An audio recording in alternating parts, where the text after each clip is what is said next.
This is Express Radio. Ar-lein ar Uniwaves. Ac ar Express byw. Dyma Express Radio. Hey everyone, welcome to Be the Change on Air. My name is Lily Mott, and I'm so excited to introduce my guest, who is here in the Express radio station with me today. I'm joined by Molly Fenton, who I've been following for a while, and I've been waiting to have you on the show for so long, and we finally got it set up, and it's so perfect. So Molly is is one of the founders of the Love Your Period campaign and an ambassador for the EveryWoman Festival, and so much more. And Molly also shares her experience living with a brain tumor, which I'm really excited to learn more about. And she's very honest online and shares a lot of her experiences, which I think is so inspiring. So I'm really excited to dive into your story, Molly, and learn more about you. I was telling Molly I want her to explain all of these things and tell me her background as if I've never met her, so we're going to start with that. Tell me a little bit about your background, who you are, and then we'll go deeper from there. But let's get started with just a little intro. Yes, hi, I'm Molly, and when I was 16 years old, I was told I had a brain tumour, benign, however inoperable, and it pretty much tipped my life upside down in the matter of moments. I'd gone from being kind of an A-star student, really annoying teacher's pet type, to pretty much nothing. I couldn't get up and go to school. The shock was just too much for me to handle. So I ended up not sitting my GCSEs and having to resit them and realising that actually academically there was nothing really going for me anymore. And I was very, very lost. But the one thing that I was really, really interested in this whole time was the public speaking that I'd do.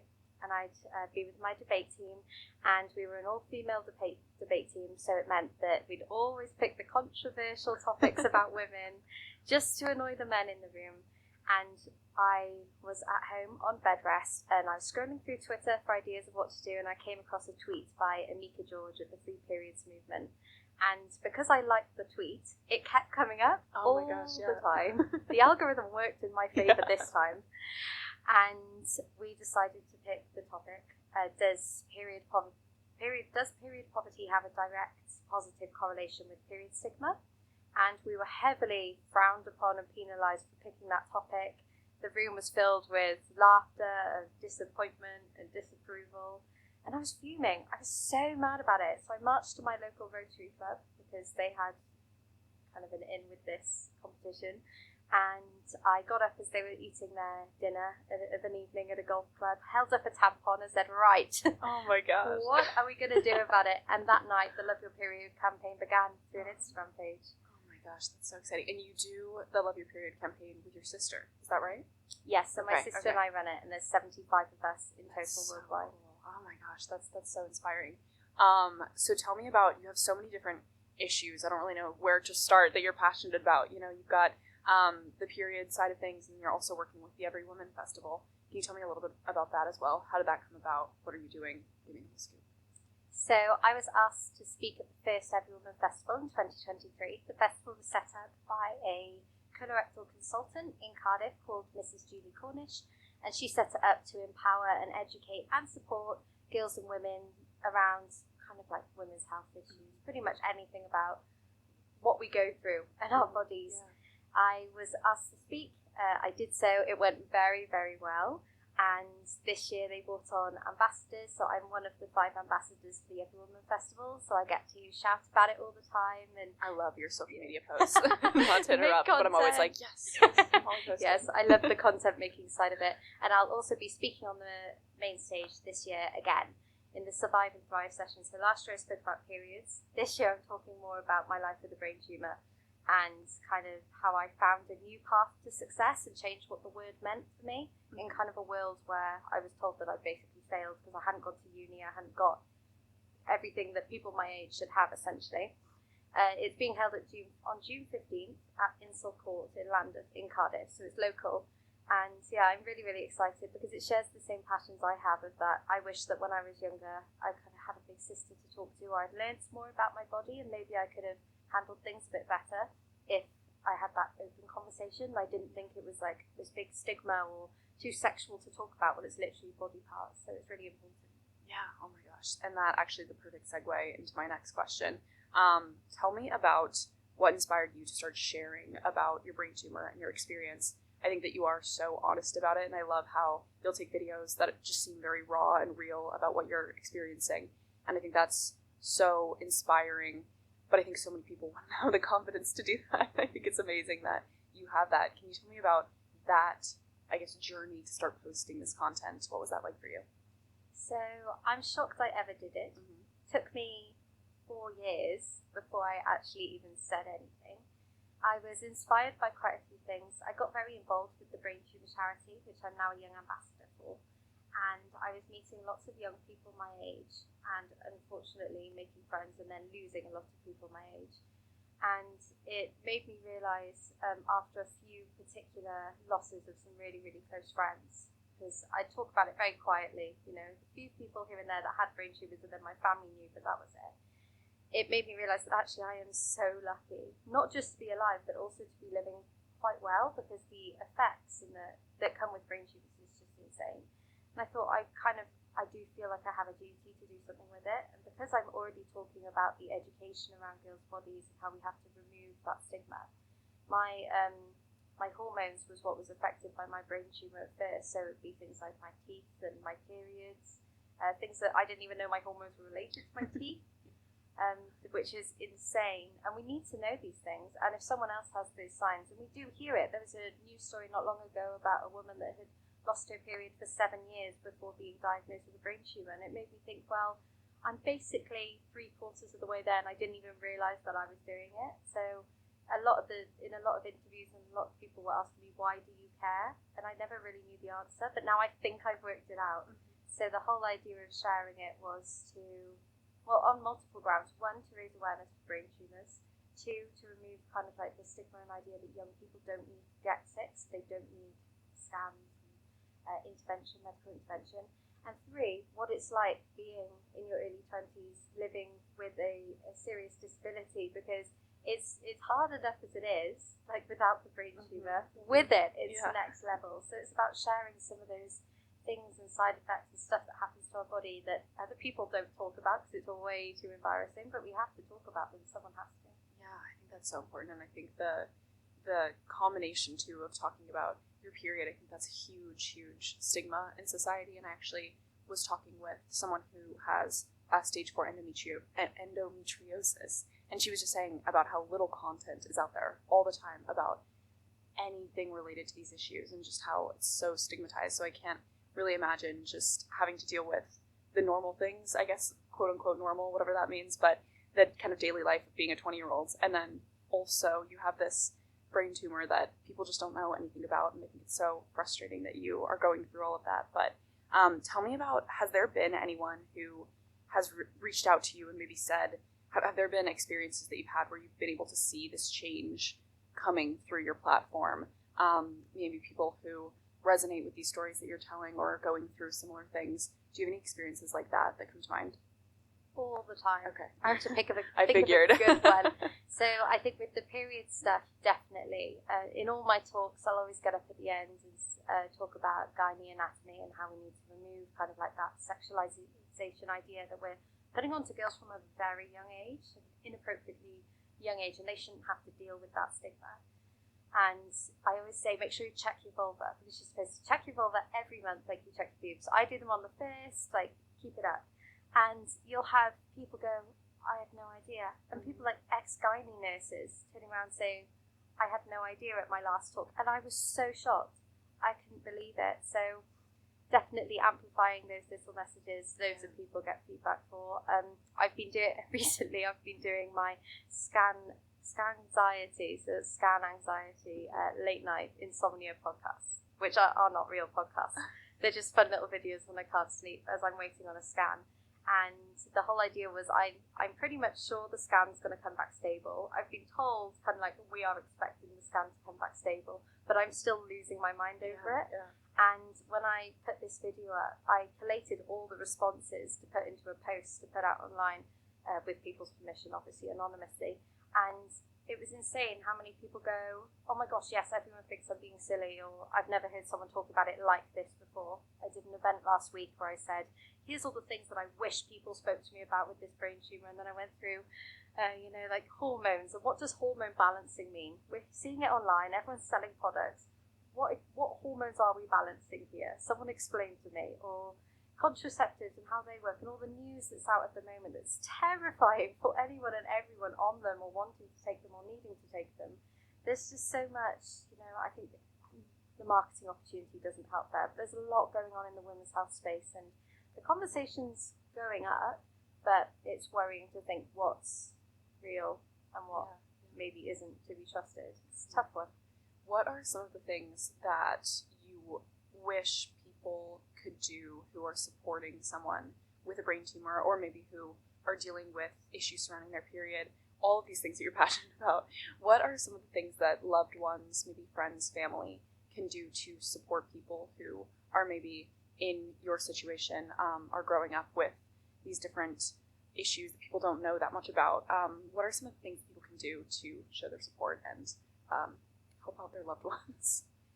So that's probably easy to take from a general struggling with any sort of issue in general point of view. Yeah. In general, I think the big one is believing someone's pain. That's I huge.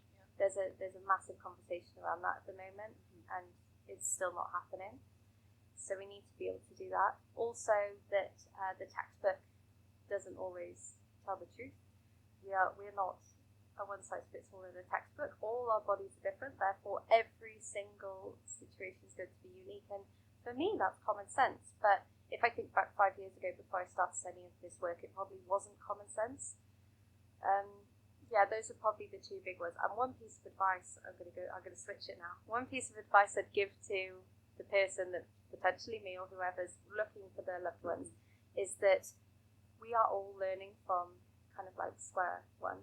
We're having to unlearn and relearn everything about ourselves and our bodies and what that means. And it's going to take time, because age doesn't come into this. I find that, so at the EveryWoman Festival, we had an education tent, and it's for 12 plus, and I'm thinking, actually, I probably know the same, if not less, about my body, my periods, my menstrual cycle, than the teenager's going to go to that tent, because I was never taught about it. And there are going to be adults older than me that also feel the same. So we are all starting from square one, and that is scary, but it's quite cool that we're getting to kind of like learn together at the same pace.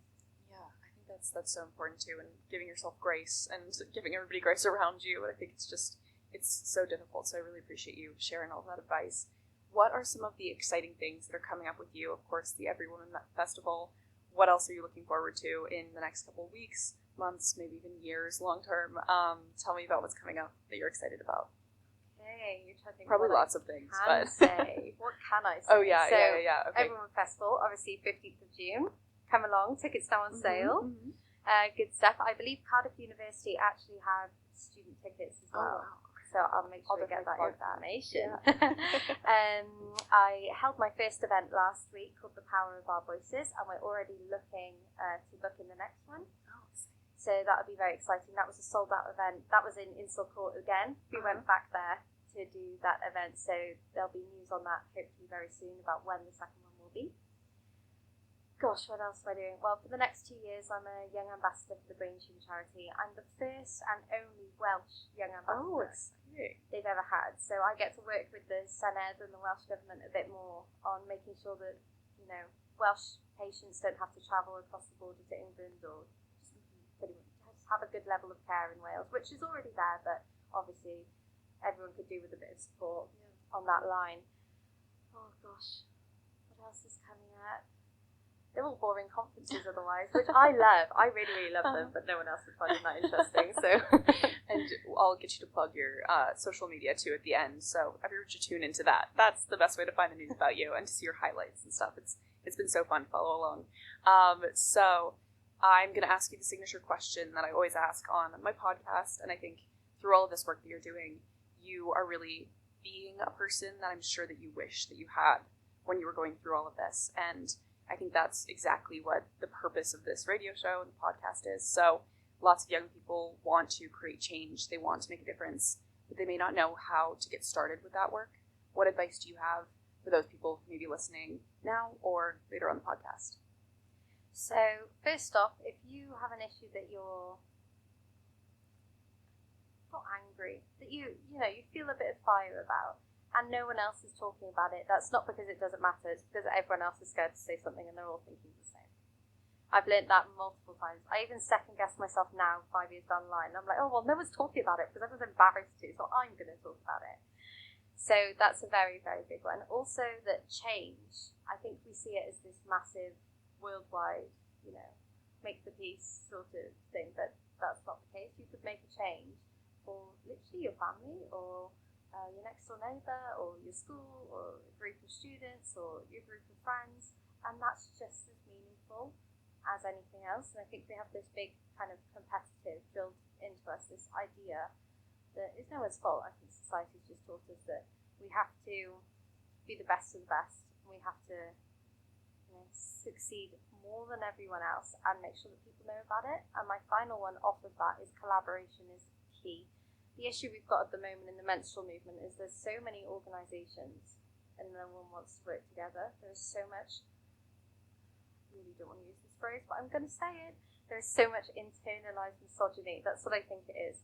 That we're all competing and no one wants to work together, but we're all doing the same thing. Imagine we all came together, things would be fixed. So if someone's doing something already, it doesn't mean that you can't join it, because I know there's a lot of talk about a lot of things, but being open-minded and wanting to work with people and taking that collaboration over the credit is key, because if you're going into it to get an award, you're not going to succeed. I know that's rich coming from me, I've got many, but it was never I never ever pictured that happening. And I still don't even know who's nominating me. Sometimes I just get an email and turn up to these things. But it's definitely not about that. A lot of fun, but it's a lot of hard work. And I think people underestimate the volunteering. So to put that in a nutshell, because I know that was a lot, collaboration over credit. I've got to think about what I said myself. Don't be scared to speak up. Even if there's silence around you. If there's silence around you, it probably means that you really do need to speak up. Yeah.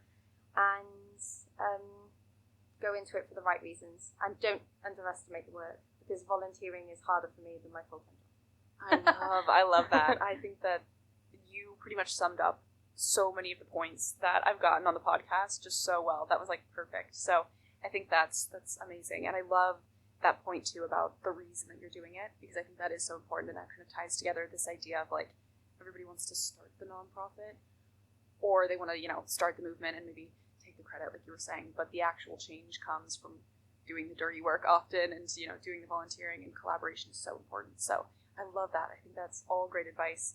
What are the best ways for people to follow along with you and all of the amazing work that you're doing? Plug all the socials, all of the organizations. Tell me all of it, and then I'll also put it in the link of the description. Go for it. Okay, where do we start? I'll probably start with me.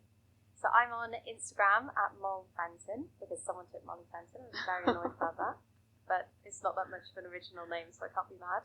And I'm on Twitter at Molly Fenton X, where I share a bit more about kind of the brain tumor side of things. Instagram's a big mix of everything, and of course LinkedIn. Everyone loves LinkedIn these days. Yeah. I'm really it's stressful. It's stressful. Every time I open LinkedIn, I feel like there's 12 notifications. And I'm like, oh my god. I love my LinkedIn. It's my new favorite. I haven't done my daily post. I will do it after this. Ooh, a daily post. Wow. Okay, I need to follow you on LinkedIn. All right. Cool.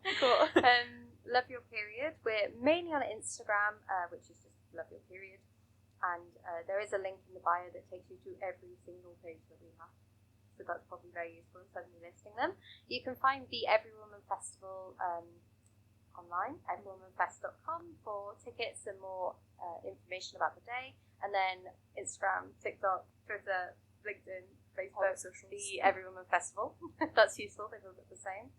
And we've actually just started a Young Ambassador page for the Brain Tumor Charity, and I think it's YAM Brainy Bunch, and it's all the Young Ambassadors this year. So it's a brand new Instagram page, which I'm really excited to get posting on and share more about being 21 and, kind of take away the stigma of the word disability, which actually I still find very much, I say, when I say I'm disabled, I go, I cringe. Yeah. So I need to remove that stigma for myself and help make that happen. So that's what that page is for. Yeah, that is so interesting. I was also wondering, just before we close up, but are most of the materials that you're consuming around your medical care, is it also in Welsh in Wales, or is it mostly just English, or do they try to translate into both? What do you mean?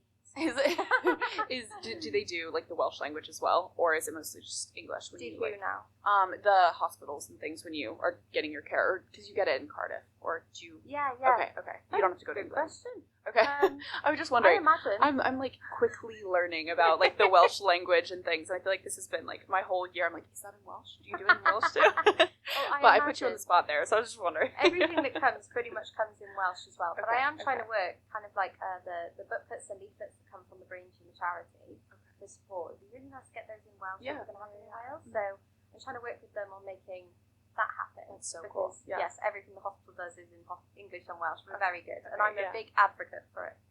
Okay, yeah. That's what I was wondering. I feel like this whole year, and it's so funny because I've tried to learn a little bit of Welsh. It's so much harder than people think. So I'm not doing very, very well, but it's been really interesting to learn about kind of the duality of the languages and how that's such a priority. I think it's really inspiring, and it's very cool to hold on to that tradition and history and the language. So, thank you for indulging my my learning a little bit. But thank you so much for coming on too. This was so much fun. And this episode will air on Friday on Be the Change podcast. And thank you to everyone for listening. If you want to talk to me about anything I mentioned, please reach out to me by email at lily@bethechangepodcast.org or on Instagram at Be the Change Media Network. And I'm going to link all of Molly's information in the description of the episode, so definitely check out all of that. And I'm going to keep next week's episode a secret. Technically, we're finished with the term, but I really want to keep this going as long as I can, so we will have an episode next week and listen live to that. But until then, be the change you wish to see in the world. Bye, guys. Thank you so much, Molly. This was so much fun. I really appreciated you coming here today and going through the maze that is the Cardiff Students' Union. So Thank you so much. Express Radio. The Brigoscopi, the Sunti. Express Radio. Your uni, your sound. Online. On Uniwaves. And on Express View. This is Express Radio.